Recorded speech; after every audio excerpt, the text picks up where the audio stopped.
पाठ क्रमांक 6. तर मी तुम्हाला शोधत येईन. अहमदाबाद ही गुजरातची राजधानी. कपड्यांची नगरी. नगरी म्हणजेच सिटी. खूप मोठे उद्योग. उद्योग म्हणजे बिझनेस, एंटरप्राइज. प्रचंड कारखानदारी, उद्योग, व्यवसाय. प्रचंड म्हणजेच ह्यूज, इनॉर्मस. कारखाना म्हणजेच फॅक्टरी. कारखानदारी म्हणजे टू रन द इंडस्ट्री. तेथे विविध प्रकारचे कपडे तयार होतात. विविध म्हणजेच व्हेरिड. त्यांना जगभर मागणी आहे. या उद्योगनगरीत एक मोठे उद्योगपती होते. उद्योगपती म्हणजेच एंटरप्रेन्योर. त्यांचा कारखाना सर्वात मोठा होता, अर्थातच कपड्यांचा. ते खूप श्रीमंत होते, मनानेही श्रीमंत होते. गरिबांचे वाली. वाली म्हणजेच सेवियर. हजारो कामगार त्यांच्याकडे काम करत. त्यांना समाधानकारक दाम मिळे. दाम म्हणजेच मनी. मालक सुखी, कामगारही सुखी. कोणाची कधी तक्रार नव्हती. तक्रार म्हणजेच कंप्लेंट. त्यांचे नाव होते अंबालाल साराभाई. सगळ्या गुजरातमध्ये ते प्रसिद्ध होते.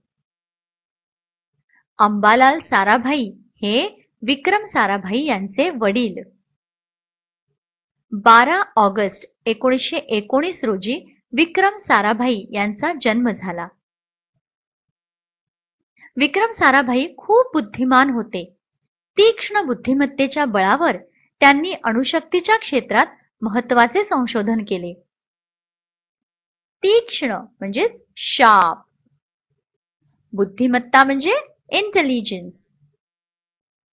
बळ म्हणजेच स्ट्रेंथ. अणुशक्ती म्हणजे न्यूक्लिअर पॉवर.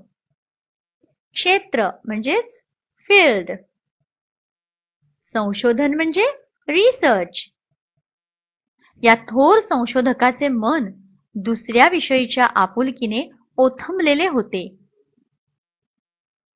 आपुलकी म्हणजेच अफेक्शन. ओथंबलेले म्हणजेच टू बी फुल.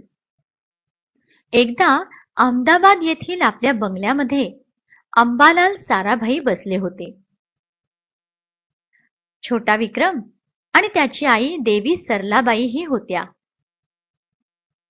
सरलाबाईंचा विक्रमवरती खूप जीव होता. अंबालाल साराभाई दानशूर होते. दानशूर म्हणजे जनरस. त्यांच्याकडे काही मुले मदत मागायला आली. एक धीट मुलगा अंबालाल शेटना म्हणाला, आम्हाला मदत करा. धीट म्हणजे बोल्ड. तुम्ही काय करता? अंबालाल शेटनी विचारले. आम्ही शिकतो, मुलगा म्हणाला. कोठे? अनाथ आश्रमात. छोट्याशा विक्रमला त्या मुलांची खूप दया आली. त्याच्या इतक्याच वयाची ती मुले होती. दया म्हणजेच पिटी.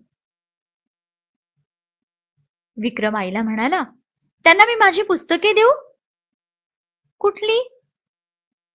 नेहरू चाचांनी दिलेली. तुला ती नकोत? मी ती वाचली आहेत. जवाहरलाल नेहरू त्यांच्याकडे उतरले की विक्रमला वाचायला खूप पुस्तके देत. विक्रमला ती फार आवडायची. खूप चित्रांची अशी ती पुस्तके होती.